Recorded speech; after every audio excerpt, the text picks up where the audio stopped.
মিথ্যা আমি বলছি না, আমি সত্য উদ্ঘাটন করে দিচ্ছি। এখন ওনার সম্পদ বাড়ছে 48 গুণ, উনি সম্পদ কেমনে বাড়লো এই হিসাব দিচ্ছেন না, বলতেছেন আমি মিথ্যা বলি। উনি তো বলবেন যে ভাই আমার সম্পদ যেগুলো এগুলো আমি শ্বশুর বাড়ি থেকে আনছি। আরে ভাই তোমারে বলা হয়েছে তুমি 2 নম্বরই করছো, আগে প্রমাণ দাও যে তুমি 2 নম্বরই করো না। মাননীয় স্পিকার, আমি তো শুনতাম আওয়ামী লীগ গরিবের সরকার, জনসাধারণের সরকার, ছোটবেলা থেকেই শুনে এসেছি। মাননীয় স্পিকার, এখন দেখি আওয়ামী লীগ ব্যাংকারদের সরকার। কার সম্পদ বাড়ার কথা বললেন ব্যারিস্টার সুমন, পাশাপাশি অন্য আরেকজন সংসদ সদস্য। সেই বিষয় নিয়ে আমরা বিস্তারিত একটু পরেই জানবো, ইভেন একটু পরে আপনাকে সেই ভিডিওটা দেখাবো। তো ব্যারিস্টার সুমনের যে স্টেটমেন্ট ছিল এবং আরেকজন সংসদ সদস্যের যে স্টেটমেন্ট ছিল, এটা থেকে পরিষ্কার হয়ে যায় যে এই দেশে আসলে অনেক কিছুই হচ্ছে। তো সেটা পরিষ্কার করার জন্য আমরা কথা বাড়াবো না, সরাসরি এখনই আপনাদেরকে সেই বক্তব্যগুলোর মধ্যে নিয়ে যাব। এই জন্য যারা ব্যারিস্টার সুমনকে ভালোবাসেন বা অন্য আরেকজন এমপি যে সংসদ সদস্য তাকে ভালোবাসেন, তারা অবশ্যই আজকের ভিডিওতে লাইক দিয়ে ভিডিওটা দেখতে থাকেন। Speaker, calm down, you'll have your turn if you understand. মাননীয় স্পিকার, আমি তো শুনতাম আওয়ামী লীগ গরিবের সরকার, জনসাধারণের সরকার। মাননীয় স্পিকার, এখন দেখি আওয়ামী লীগ ব্যাংকারদের সরকার। কই বাবা, গণতন্ত্র এই সংবিধানে না, গণতন্ত্র হলো মাইন্ডসেটে, চিন্তা চেতনায় গণতন্ত্র থাকতে হবে, তাহলে এই দেশে গণতন্ত্র আসবে। আমি আর বেশি সময় নিব না, একটা কথা বলি, পলিটিক্সে there is a simple line, that is the straight line. আপনি জনগণের জন্য কাজ করবেন, জনগণকে আপনাকে ভোট দিবে।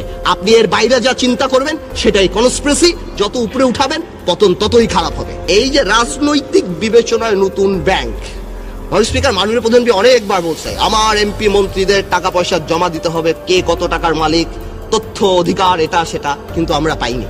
বাট আমি কষ্ট করে ইলেকশনের হলফনামা থেকে বের করে নিয়ে আসছি। ফার্মার্স ব্যাংক, আমাদের অনারেবল মেম্বার অফ পার্লামেন্ট, আচ্ছা নাম বললাম না, ফার্মার্স ব্যাংক, ব্যাংক করতে মানুষ থেকে আপনাকে জানাই 400 কোটি টাকা লাগে, 4-এর পর 9টা শূন্য, এবং একটা ডাইরেক্টরের 35 কোটি টাকা। ফার্মার্স ব্যাংক যিনি করলেন, ইলেকশনের হলফনামায় 39 লক্ষ টাকার মালিক। মেঘনা ব্যাংকে করলেন, কি বাটি মিলে 27 লাখ টাকার মালিক। ফেডারেল ব্যাংক যিনি করলেন, কোটি বাটি মিলিয়ে 1 কোটি 1.5 কোটি টাকার মালিক। দুর্নীতি নাকি আমরা করি? ইয়া খোদা, আমার কথা কি, দুর্নীতি অনেকেই করে, লুকায়া টুকায়া করে, কিন্তু এইটা কি দুর্নীতি? খুল্লা দুর্নীতি। আমরা কিছু ডিজিটাল দুর্নীতির স্যাম্পল দিতে চাই। আমার কাছে এখানে 8টা কোম্পানির নাম আছে যারা 1800 কোটি টাকা উঠিয়েছে। এখানে আরো 26টা কোম্পানির নাম আছে যারা 1900 কোটি টাকা উঠিয়েছে। এখানে আরো আছে যারা 2000 কোটি টাকা উঠিয়েছে। মানে স্পিকার, সংসদ বা আমাদের গভর্নমেন্ট থেকে, সরকার থেকে বলা হলো, রেগুলেটর লাগানো হলো, এটা লাগানো হলো, অনেক কিছুই দেখেছি আমরা। পরে আবার সিসিটিভি ক্যামেরাও লাগানো হলো। এই টিভি ক্যামেরাগুলি যদি এই কালপিটদের বাড়ির সামনে লাগানো হতো, তাহলে দেখা যেত এই টাকাগুলি কোথায় গিয়েছে। মাননীয় স্পিকার, একটা ইনভেস্টিগেশন কমিটি করা হলো, সেটা রিপোর্ট দেওয়া হলো। অর্থমন্ত্রী সুন্দর করে বললেন, this are mafia, we can't speak, what a disgrace for the country. যা আমাদের অর্থমন্ত্রী বলে যে দিস আর মাফিয়া। কয়েকদিন আগে পেপারে দেখলাম আমাদের বাংলাদেশ ব্যাংকের গভর্নর, কি নাম, ডক্টর আতিয়ার, তাকে ইন্দিরা গান্ধী অ্যাওয়ার্ড দেওয়া হচ্ছে। তাকে তো ধ্বংসাত্মক অ্যাওয়ার্ড দেওয়া উচিত শেয়ার মার্কেট ধ্বংস করার জন্য। যখন তিনি দেখলেন যে 40% to 30% ইনভেস্টমেন্ট ব্যাংক করে ফেলেছে, তিনি যে বুঝালেন, আগে থেকে অর্থমন্ত্রী যিনি অন রিপিটেড ফ্যাশন আগেও বলেছে আমি শেয়ার মার্কেট বুঝি না, তাদেরকে নিয়ে শুধুমাত্র ওয়ার্ল্ড ব্যাংক আর IMF কে খুশি করার জন্য, চাকরির শেষে ভবিষ্যতে অন্য চাকরি পাওয়ার জন্য কি বলা হলো, bank must withdraw the money. মানে স্পিকার, 200 কিলোমিটার স্পিডের একটা গাড়ি যদি আপনি হঠাৎ ব্রেক করেন, তাহলে কি হবে? যাত্রীরা নিহত হবে।